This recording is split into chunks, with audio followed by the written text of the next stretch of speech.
La Guerra de Malvinas fue un evento que marcó profundamente la historia de Argentina, dejando una huella imborrable en la memoria colectiva. Más allá de estrategias militares y los análisis políticos, la guerra tuvo un impacto que aún perdura en el corazón de todos los argentinos. Acá están reunidos obreros, empresarios, intelectuales, todos los órdenes de la vida nacional, en la unión nacional, en procura del bienestar del país y su dignidad. Que sepa el mundo, América, que un pueblo con voluntad, pueblo argentino. Si quieren venir, que vengan, les presentaremos batalla. El pueblo argentino se unió en torno a la bandera, con un fervor patriótico que se tradujo en un sentimiento de esperanza y unidad. La idea de recuperar las Malvinas, un territorio que se sentía como parte integral de la identidad nacional, despertó un entusiasmo compartido. Se organizaron colectas, se realizaron manifestaciones masivas y se vivió un clima de solidaridad y apoyo a los soldados que luchaban en el sur.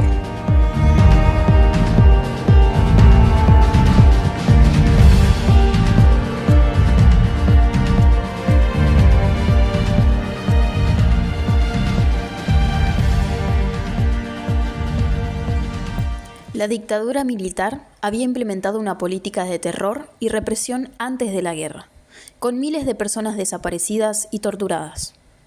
Este clima de violencia continuó durante el conflicto, con casos de tortura y maltrato a los soldados argentinos en las islas.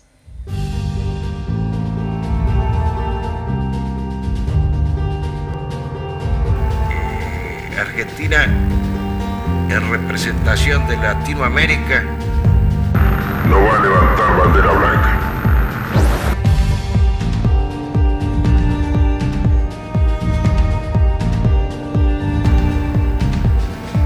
Debe comprender Gran Bretaña que su gesto y sus actitudes de hoy forman parte de algo que no condice dentro del contexto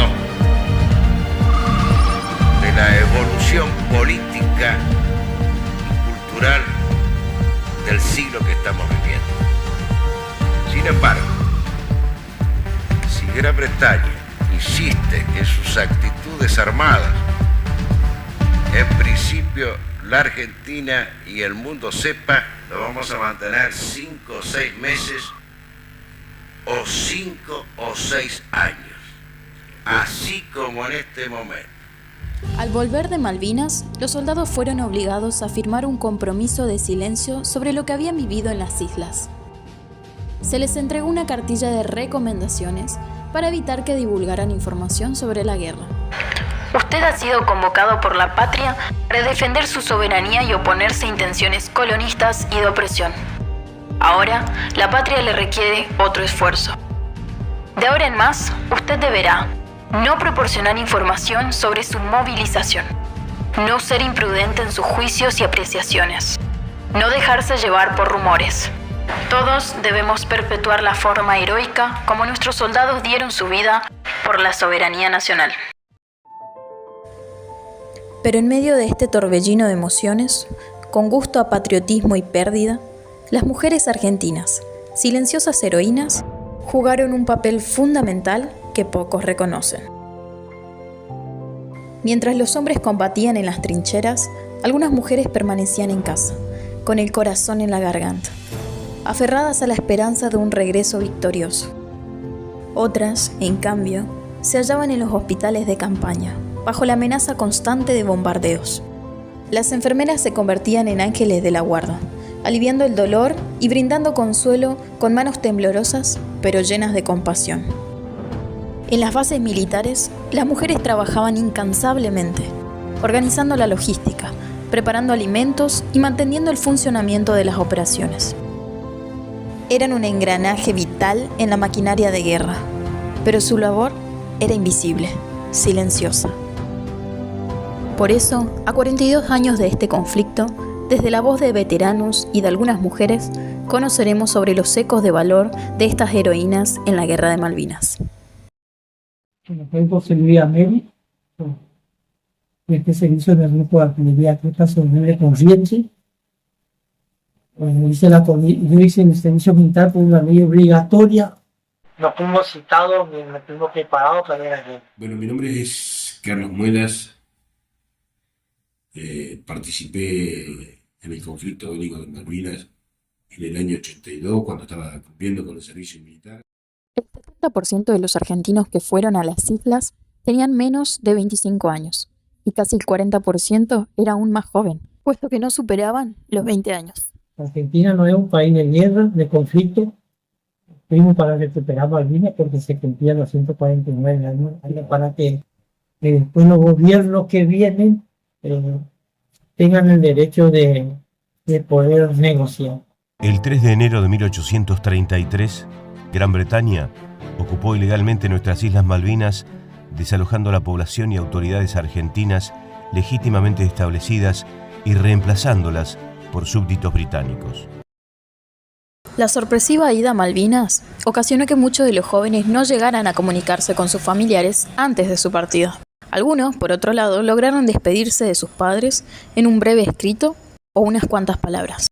Mi papá y mis hermanos. Nosotros cuando se recupera Malvinas, yo salía de una licencia de acá, de Jorge. Cuando llego allá a 20 días, se toma las Malvinas. Yo no tuve tiempo de hablar con mi madrina, no tuvimos tiempo, la carta, no hice ninguna carta, así que ellos se enteraron después porque las unidades me comunicaban a ellos como nosotros estábamos. Yo tenía la posibilidad de ir a avisarle a mi padre, cosa que no fue para todos igual. Y mi papá me dice que, ¿cuándo viniste, Carlito? Y le digo, no, recién llegué, pero ya me tengo que volver, que mañana me voy a Malvinas. Propia de mi adolescencia, de mi juventud, de mi falta de experiencia. Yo le dije, me voy a Malvinas, como que me iba de camping. Y yo la veo a mi mamá que se le empezaron a caer las lágrimas. Y a una hermana que venía ahí también, y mi papá me decía, bueno, está bien, hijo, está bien, yo no sabía que era así. Y le digo, ¿por qué estás llorando? Después de ir a Malvinas no podemos volver más, quizá que no nos volvemos a ver nunca más. Y creo que ahí puse los pies en la tierra y dije que sí, que podría ser así. Principalmente miraba a mis padres y decía que quizá era la última vez que iba a ver. Nos empezaron a dar los diferentes cambios el vestuario y la ropa ya no era la misma, sino era la ropa zona sur. Los proyectiles que nos daban ya no eran los proyectiles de fogueo, sino eran los proyectiles de verdad. Casco, fusil, correaje, carpa, bolsa de portaequipo, todo era para ir a Malvinas. Un clima totalmente diferente, frío, agua granizo, salía el sol, todo puede pasar en 2 horas en Malvinas, el clima es así. Nosotros teníamos ejercicio en Malvinas justamente por ocasiones del frío que hacía mucho frío, teníamos que estar en constante movimiento, entonces nosotros nos poníamos equipo de gimnasia y empezábamos a escalar la montaña para entrar en calor. Aparte nos hacía bien también no estar de balde, porque no es que cuando llegamos a Malvinas ya nosotros entramos en combate, no, hubo por lo menos 20, 30 días que estuvimos preparando el terreno, nuestro material, los fusiles, la ametralladora. Y bueno, en un lapso de eso que estamos en descanso, nosotros teníamos nuestro entrenamiento físico. Dolor, tragedia, el fuego de las balas y los bombardeos. el frío austral entumeciendo los dedos de las manos, la proximidad de la muerte acechando por los días y las noches, el sentido de supervivencia, el compañerismo y la camaradería, la solidaridad y la empatía por el otro. Todo esto albergado en las crudas experiencias de estos veteranos, que las recuerdan como si hubiesen sido ayer. Bueno, y después entramos en combate nuevamente, y acá al lado mío ya nos mezclamos entre todos, entre los del ejército, entre los infantes de marina, todo, y, y entramos en combate, se hace un alto al fuego, y en el alto al fuego queda un correntino al lado. Se reanuda el combate, y al primero que le apuntan es a él. Se lo voy a reducir, se lo voy eh, le disparan a él, y yo escuchaba el típico golpe. Es una cosa así que le entraban los proyectiles en el cuerpo.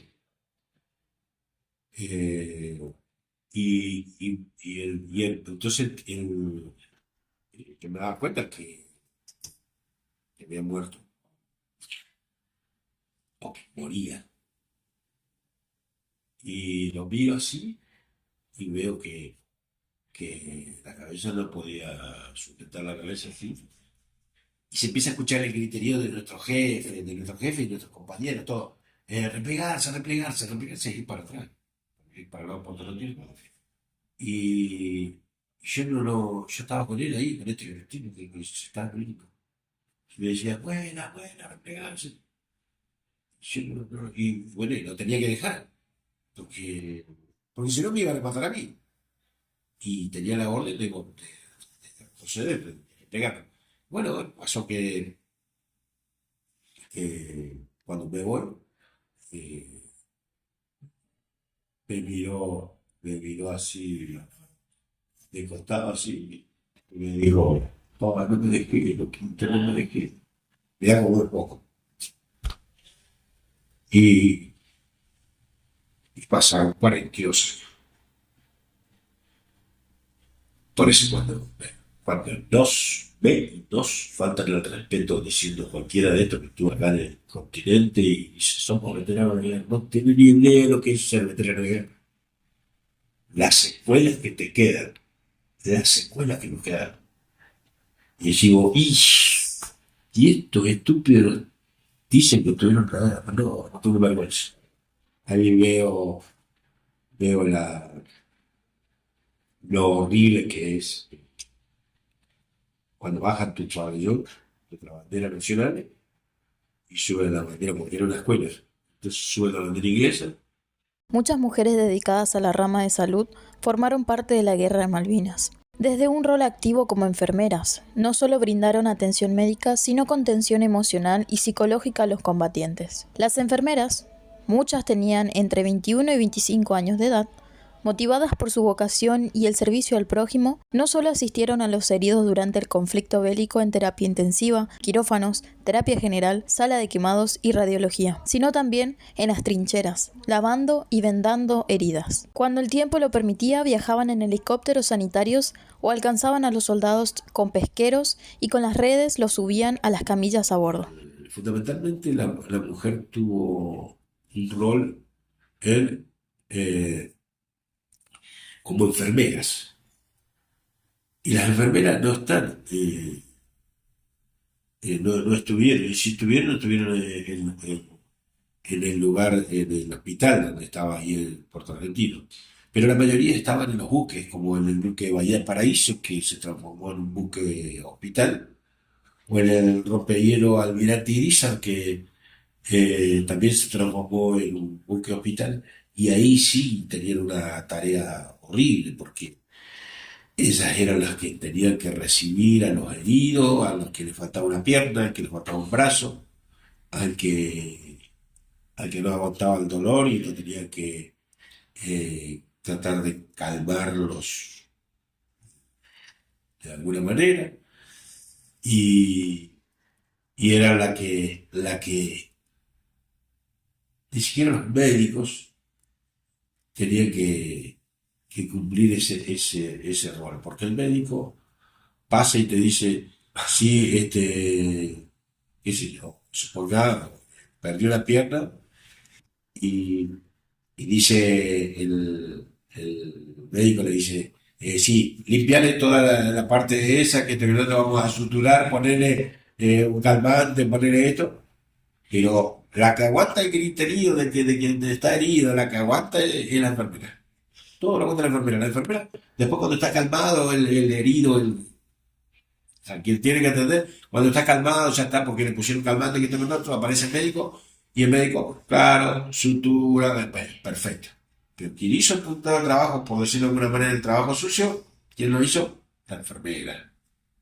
Y ellas, durante muchísimos años no fueron reconocidas, ahora sí, son reconocidas. Y yo estoy muy contento de que la hayan reconocido a esta señora. A través de la literatura, la Guerra de Malvinas dejó de ser un acontecimiento histórico para convertirse en un relato humano, un espejo que reflejó la complejidad del alma argentina, el dolor por la pérdida, el anhelo de la paz, la lucha por la justicia y la búsqueda de un futuro sin guerra. Por eso la autora formoseña Marcela del Turco narró Guerra contra el Olvido, para dejar en evidencia las experiencias de las mujeres en la Guerra de Malvinas. Bien. ¿Qué tal? Yo soy Marcela del Turco, soy directora y autora de la obra Guerra contra el Olvido. Hace muy poquito estuvimos haciendo una función en el Colegio San Francisco y nos hace muy felices recorrer los colegios, las instituciones y llevar nuestro arte, ¿no? Me acerqué al tema primero por este concurso del Instituto Nacional de Teatro, que se llamaba Malvinas Soberanía, donde teníamos que abordar algún tema relacionado a Malvinas y la obra tenía que ser inédita, es decir, nunca antes estrenada, ¿no? Entonces, como yo sabía que había muchos soldados del norte, porteños, correntinos, misioneros, chaqueños, me interesó mucho hablar e investigar sobre eso. Entonces, buscando en internet, obviamente, primero, me encuentro con la historia del sargento Ramón Acosta y entonces decido hablar, no de él porque no quería hacer una obra histórica, porque si vos haces una obra histórica, tenés que no equivocarte con las fechas. Como yo escribo ficción, entonces tomé algunas cosas del sargento y después seguí hablando de otras cuestiones, como el subsidio que nunca le llegó a los soldados. Lo hice también un poquito más joven. Eso es lo bueno de escribir ficción, ¿no? Que te permite de alguna manera contar la historia que querés y que tenés ganas. Después mi compañera, porque estoy en un grupo de teatro, Cajay, me habla sobre las enfermeras. Yo ya tenía la historia del soldado, por un lado, estaba escrita. Y yo sabía que hubo mujeres en Malvinas, pero no sabía de esa lucha. La verdad que no sabía tampoco de esa desmalvinización que hubo, de ese silencio obligado, ¿no? Tanto para las enfermeras como para los soldados. Entonces, ahí me acuerdo que busqué también en internet, después en el documental de ellas, también narran mucho eso. Y hay entrevistas, y también hice lo mismo, es decir, como un recorte de todo lo que me interesó contar. Y bueno, ahí escribió la historia de la enfermera, de la misma manera que la del soldado, es decir, no tiene datos, tiene algunos datos muy precisos y otros no tantos porque son parte de la ficción, ¿no? Y por eso no tienen nombres propios tampoco. Es la enfermera y el soldado, que una representa a todos y que una representa a todas. Ese es el primer gran desafío de preguntarte, ¿será que no estoy metiendo la pata con lo que estoy escribiendo, dudar, ¿no? La duda es parte del proceso creativo siempre. Escribir sobre Malvinas fue un desafío y hacerlo como lo hice, ¿no? Porque es como un teatro narrado, ¿sí? En el teatro generalmente aparecen los personajes y existe el aquí, el ahora y todo lo que sucede es. En cambio, ellas hacen como le cuentan un cuentito al público, ¿no? No es que interactúan mucho. Creo que en una sola escena, en la escena de las amigas, ellas interactúan entre sí, pero si no, todo el tiempo ellas están contándole al público para interpelarlo todo el tiempo, ¿no? Y eso también me representó un desafío, porque no es algo que haya escrito antes. Si me pregunto por qué lo hice, creo que no tengo la respuesta. Sentí que tenía que ser así y lo hice de esa manera. Sí, hace poquito hicimos una función en la universidad con los excombatientes y no sé cómo explicarte. A ver, me costó mucho ese día mirar a las chicas porque, por ejemplo, uno de los excombatientes lloró toda la función. Todos lloraron, pero había uno en particular que me emocionaba mucho, me emocionó.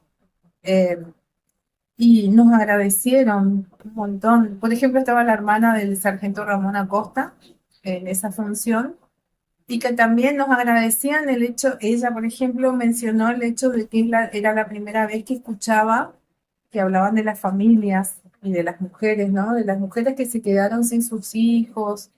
Y eso, nos agradecieron y nos dijeron que era tal cual lo contamos nosotras, ¿no? Y justamente volvemos a la palabra visibilizar, ¿no? Creo que el arte tiene de alguna manera la responsabilidad de mantener viva la memoria, hablando de las enfermeras, hablando de la guerra, hablando de Malvinas. No sé si el arte tiene la responsabilidad, los artistas y las artistas tenemos, para mí, cierta responsabilidad, ¿no? De hablar de nuestro territorio, de las problemáticas, y de alguna manera sensibilizar al público, ¿no? Es importante seguir recordando para no repetir ese pasado, ¿no? Tenemos, los argentinos y las argentinas tenemos un pasado bastante oscuro, que terminó justamente con la guerra de Malvinas, que fue la dictadura militar. Entonces, es importante que las nuevas generaciones sepan lo que pasó para no permitir que pase alguna vez de nuevo, ¿no? Me parece que en ese punto es importante, no solamente desde el arte, sino desde la historia, desde la educación, seguir manteniendo esa memoria latente, viva, para que sepamos y para que todos juntos podamos seguir diciendo nunca Todo el más. pueblo argentino sabe que tardó 35 años para que reconozcan a unas mujeres que estuvieron al pie del cañón de la situación de guerra, atendiendo a heridos de combate en Malvinas, y tardó mucho tiempo para reconocerlo. Nadie sabía de la existencia de nosotros, nadie. Realmente el libro que escribe Alicia Panero se llama Mujeres Invisibles porque nunca nos han nombrado, nunca han sabido de nosotros. Ahí te encontrás con todos estos chicos jóvenes que tampoco no tenían idea de lo que era una guerra. Éramos jóvenes, éramos criaturas que no sabíamos ni siquiera, nos conteníamos una con otra, pensando que ya todo iba a pasar. Porque la gente no sabe lo que ha pasado y realmente nadie sabe, solo el que ha estado, porque eran criaturas, igual que nosotros. Todo ha sido rápido. Cuando vos ya estabas en el hospital y tenías que llevar cosas y ver la gente herida, esos chicos con pies de trinchera que le llaman por congelamiento, pero nada más. Yo he vuelto a Tucumán y he bloqueado toda esa parte de mi vida. Lo que más me quedó a mí grabado era que había una lista como los padrones que venían a preguntar si estaba vivo, si no estaba vivo, si estaba ahí anotado. Son cosas que te quedan y que te marcan. Y terminábamos y volvíamos al lugar donde habíamos, a nuestras casas, y en nuestras casas ya nos empezaba a llamar la atención todo, porque hay cosas que el común de la gente no lo piensa, que a nosotros nos llamaba la atención la luz, y por eso tan normal la luz, una mesa, una silla, un mantel, una cama, un colchón, una sábana, un tenedor, un plato, todo, porque de todo eso nosotros carecíamos de todo, no teníamos nada de esto. Cuando volvimos, nosotros que queríamos ir a nuestra casa, desesperado, y pasábamos por un escritorio y había un oficial que seguramente sería un médico y nos preguntaba si teníamos algún problema, si estábamos bien. Y yo, sí, perfecto. Nosotros, no había mejor que nosotros. La salud nuestra es espectacular. Mentira. Hoy me doy cuenta de que nos vinimos con un montón de secuelas, pero las secuelas no son visibles, son secuelas psicológicas. Entonces no sabíamos, nos largaron así a la sociedad como si fuéramos, no sé, como si fuéramos animalitos. Durante la guerra, la Iglesia Católica tuvo un papel fundamental al apoyar el régimen militar y la guerra. Sin embargo, a mediados de abril de 1982, los obispos argentinos dieron a conocer un documento titulado Exhortación Episcopal a la Paz, en el que planteaba su preocupación por las consecuencias imprevisibles de la guerra y la necesidad de evitarla. La atención religiosa de las tropas estuvo a cargo de sacerdotes católicos que se ofrecieron como voluntarios o que formaban parte del clero castrense. ¿Pero qué tan importante fue la religión antes y después de la guerra? Cuando nosotros fuimos, realmente íbamos algunas más practicantes que otras, y más pensando en lo que teníamos que hacer cuando nos tocan los días de mayores combates que empezamos a traer a bordo del Irizar la mayor cantidad de personal que estaba en las islas. Ahí suben a bordo los capellanes castrenses. Entonces, a partir de ahí ya se hizo una misa a la mañana, una misa a la tarde, a las que podíamos ir todos. Y bueno, eso fue como un volvernos a hacer pensar por qué estábamos ahí, por qué Dios nos había puesto en ese momento de la historia, en ese lugar. Así que y uno cuando vuelve de la guerra, si vos hablas con todos los veteranos, es como que todos tomamos la religión desde otro punto de vista mucho más cercano y somos mucho más practicantes. Perdimos una guerra demencial. Aún así, los lazos con Malvinas se fortalecen día a día. Y son los mismos veteranos quienes, tras llevar un fusil o cargar tristeza y desconfianza, hoy llevan cercanía, diálogo y comprensión.